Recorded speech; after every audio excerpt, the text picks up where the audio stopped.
Salam. Perkenalkan, nama saya Mika Ratna. Saya berasal dari Lampung Timur. Di sini saya mau berbagi kesaksian bagaimana penyertaan Tuhan yang sangat luar biasa dalam kehidupan saya secara pribadi.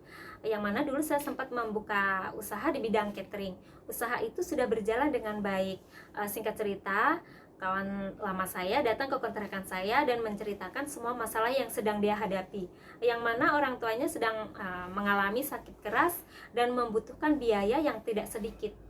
Kawan saya berharap saya dapat membantunya. Saya di sini sempat bimbang, saya sempat ragu, tapi kawan saya terus berusaha meyakinkan saya dan dia berjanji akan mencicilnya setiap bulannya. Akhirnya di sini saya luluh.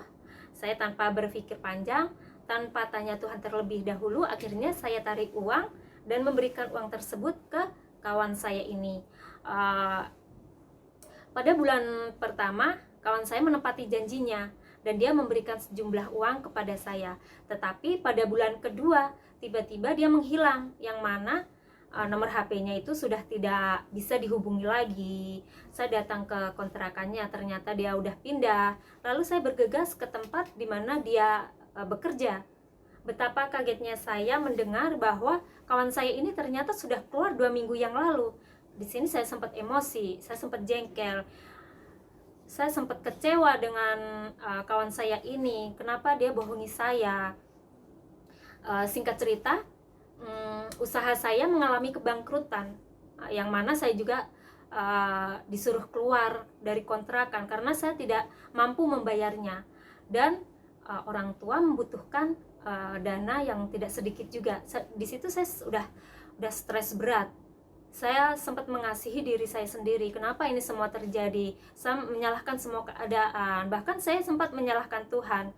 Dalam keadaan yang hampir putus asa, tiba-tiba host Maya japri saya dan menanyakan kepada saya apakah saya bersedia melayani di tim G.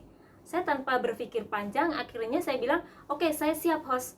Terus saya mikir lagi, loh, kok saya bilang siap ya? Padahal saya kan lagi kesusahan soal uang. Saya bingung, saya nggak tahu harus bagaimana lagi.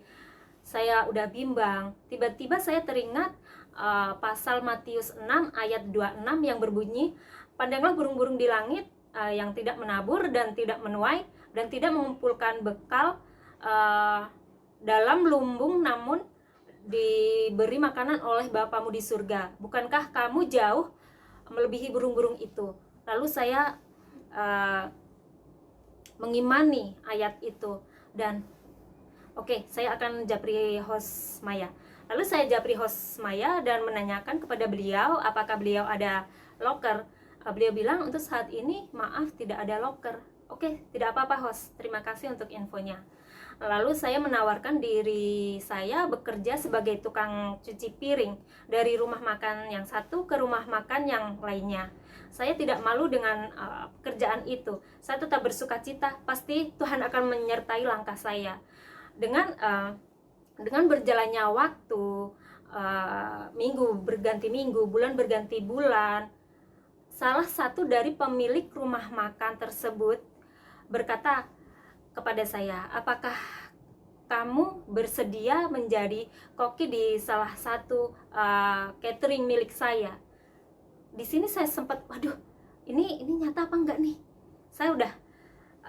Saya bersuka cita, ini Tuhan menjawab doa saya selama ini. Saya tanpa ragu, saya langsung jawab, oke, saya bersedia Pak.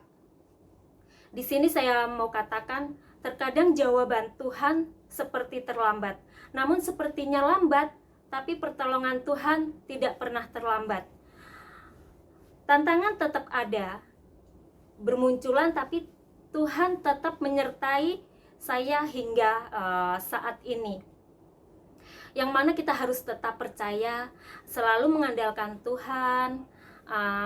Jangan pernah berharap belas kasihan dari manusia atau menjadi mental seorang pengemis. Jangan menyerah seberapa sulit situasi, jangan pernah berputus asa.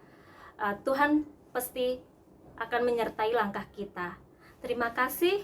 Semoga kesaksian ini bisa menjadi berkat bagi kita semua.